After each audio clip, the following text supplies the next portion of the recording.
চাকরি প্রত্যাশী প্রিয় বন্ধুরা, আশা করছি আল্লাহর রহমতে ভালো আছেন। আপনার পড়াশোনার সময়কে সেভ করতে এই চ্যানেলটি বিভিন্ন মাধ্যমে প্রকাশিত চাকরির নোটিশ কম্পাইল করে আপডেট করছে। তাই প্রতিটি নিয়োগ বিজ্ঞপ্তির আপডেট পেতে আমাদের সঙ্গেই থাকুন এবং চ্যানেলটি সাবস্ক্রাইব করে রাখুন।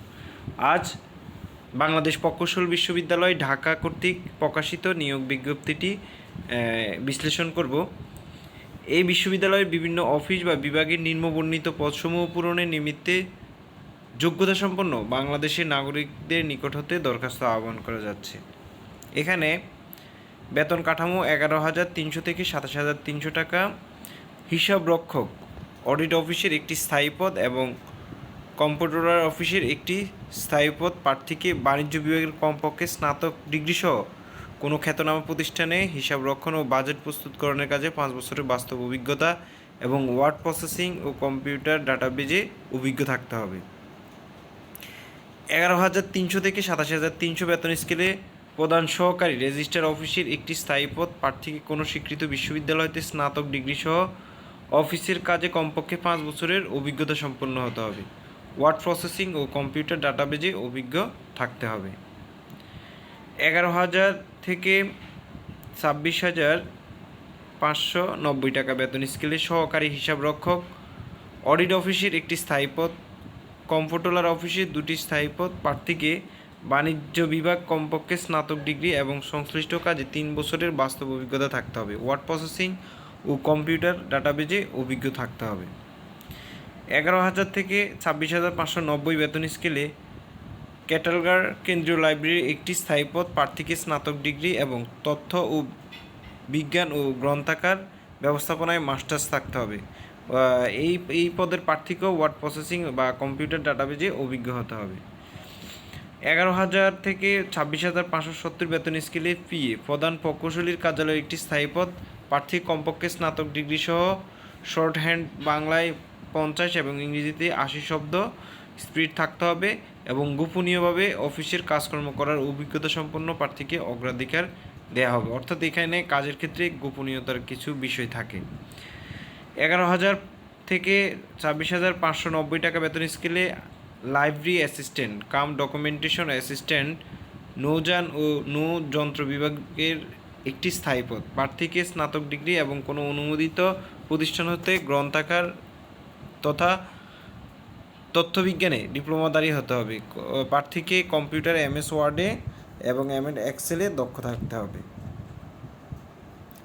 11,000 থেকে 26,500 অন্য একটি পদ হচ্ছে উচ্চমান সহকারী কাম কম্পিউটার অপারেটর তড়িৎ ও ইলেকট্রনিক্স প্রকৌশল বিভাগের একটি স্থায়ী পদ প্রার্থী কমপক্ষে স্নাতক ডিগ্রি থাকতে হবে এবং 3 বছরের বাস্তব অভিজ্ঞতা থাকতে হবে। প্রত্যেকেই কম্পিউটারের বিষয়ে অভিজ্ঞ হতে হবে। 9,300 থেকে 22,490 টাকা বেতন স্কেলের হিসাব সহকারী কম্পিউটার অপারেটর যন্ত্র কৌশল বিভাগের একটি স্থায়ী পদ প্রার্থীকে কমপক্ষে HSC সমমানের বাণিজ্য বিভাগ থেকে হলে অগ্রাধিকার দেওয়া হবে। তবে টাইপিংয়ের স্পিড থাকতে হবে বাংলায় 25 এবং ইংরেজিতে 35।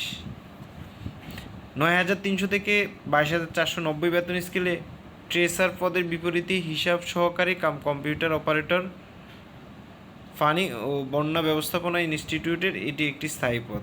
এখানেও প্রার্থীকে HSC বাণিজ্য শাখা থেকে পাশ করলে অগ্রাধিকার দেওয়া হবে এবং টাইপিং স্পিডের ক্ষেত্রে 25 বাংলায় এবং 35 ইংরেজি প্রতি মিনিটে থাকতে হবে। 9,300 থেকে 22,490 বেতন স্কেলে LDA কম্পিউটার অপারেটর DARS অফিসের একটি স্থায়ী পদ, কম্পিউটার অফিসের একটি স্থায়ী পদ, উপাচার্য অফিসের একটি স্থায়ী পদ এবং চিকিৎসা কেন্দ্রের একটি স্থায়ী পদ প্রার্থীকে অবশ্যই HSC সমমানের পরীক্ষায় পাশ করতে হবে এবং উল্লিখিত দক্ষতা থাকতে হবে। প্রার্থীকে অবশ্যই SSC সমমানের পরীক্ষায় পাশ সহ কমপক্ষে প্রতি মিনিটে 25টি বাংলায় এবং ইংরেজিতে 35 শব্দের লেখনের দক্ষতা থাকতে হবে। 9,300 থেকে 22,490 বেতন স্কেলে খাদেম অর্থাৎ ছাত্র কল্যাণ পরিষদের অধীন কেন্দ্রীয় মসজিদের একটি স্থায়ী পদ বাংলাদেশ মাদ্রাসা শিক্ষা বোর্ড কর্তৃক ফাজিল বা কাওমি হতে মাদ্রাসা হতে সমমানের পরীক্ষায় উত্তীর্ণ হলে তারা আবেদন করতে পারবে। 9,300 থেকে 22,490 বেতন স্কেলে স্টোর সহকারী রেজিস্ট্রার অফিসের একটি স্থায়ী পদ প্রার্থীকে অবশ্যই স্টোরের কাজের অভিজ্ঞতা সহ HSC ন্যূনতম পাস থাকতে হবে। 9,000 থেকে 21,800 বেতন স্কেলে হেড সিকিউরিটি গার্ড রেজিস্টার অফিসের অধীন এস্টেট লিগ্যাল অ্যান্ড সিকিউরিটি উইংসের একটি স্থায়ী পদ। প্রার্থীকে এসএসসি এবং আনসার ট্রেনিং ইনস্টিটিউট হতে ট্রেনিং প্রাপ্ত হতে হবে।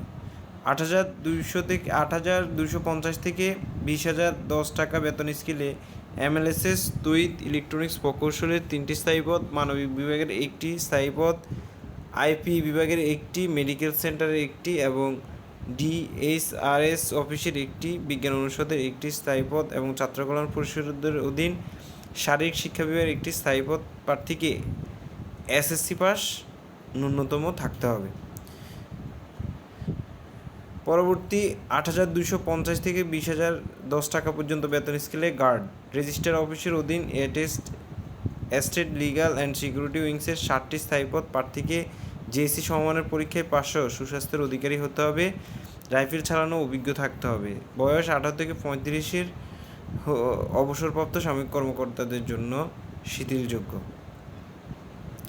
তো 8,250 থেকে 20,010 টাকা বেতন স্কেলে পরিচ্ছন্নতা কর্মী, ছাত্র কল্যাণ পরিষদে 1টি স্থায়ী পদ, প্রধান প্রকৌশলী কার্যালয়ে 2টি স্থায়ী পদ এবং ডক্টর এম এ রশিদ হলের 1টি স্থায়ী পদ। প্রার্থীকে জেএসসি পরীক্ষায় পাস সংশ্লিষ্ট 2 বছর কাজের অভিজ্ঞতা থাকতে হবে। এখানে উল্লেখ করা হয়েছে যে ক্রমিক নং 1 থেকে 14 বর্ণিত পদের প্রার্থীর শিক্ষাজীবনে কোনো তৃতীয় বিভাগ গ্রহণযোগ্য হবে না। অভ্যন্তরীণ প্রার্থীদের ক্ষেত্রে যে কোনো একটি স্তরে শিক্ষাগত যোগ্যতা শিথিলযোগ্য, অর্থাৎ যারা ওখানে বিভিন্ন চুক্তিভিত্তিক বা বিভিন্নভাবে রয়েছেন তাদের জন্য শিথিলযোগ্য। তবে 11/5/2015 তারিখের পরে যারা এই বিশ্ববিদ্যালয়ে নিযুক্ত হয়েছেন এবং ডিগ্রি অর্জন করেছেন তাদের ক্ষেত্রে এই শিথিলতা প্রযোজ্য হবে না। এটি অনলাইনে আবেদন প্রক্রিয়া কাজ করা যাবে, সেটি হচ্ছে recruitment.buet.ac.bd সাইটে ঢুকে আপনি অনলাইনে আবেদন করবেন বা করতে পারবেন। চাকরিরত প্রার্থীদেরকে অনাপত্তি বা অনলাইনে আবেদনের সময় এনওসিটি আপলোড করে দিতে হবে। আবেদনের সম্পূর্ণ প্রক্রিয়া ফি অনলাইনের মাধ্যমেই পরিশোধ করতে হবে। এখানে পরিশোধের যে নিম্নোক্ত বিবরণ রয়েছে সেটি অনুসরণ করে আপনারা চূড়ান্ত আবেদনকারী অ্যাডমিট কার্ডটি ওয়েবসাইট থেকে ডাউনলোড করে রাখবেন এবং অনলাইনে আবেদন ও ফি জমা দেওয়ার যে সর্বশেষ তারিখ সেটি হচ্ছে 23/10/2024 তারিখের ভিতরে এই আবেদন প্রক্রিয়াটি সম্পূর্ণ করতে হবে। ধন্যবাদ সবাইকে। আমাদের সাথেই থাকুন নতুন কোনো ভিডিও আপডেটের জন্য। চ্যানেলটি সাবস্ক্রাইব করে বেল আইকনটি অ্যাক্টিভ করে রাখবেন।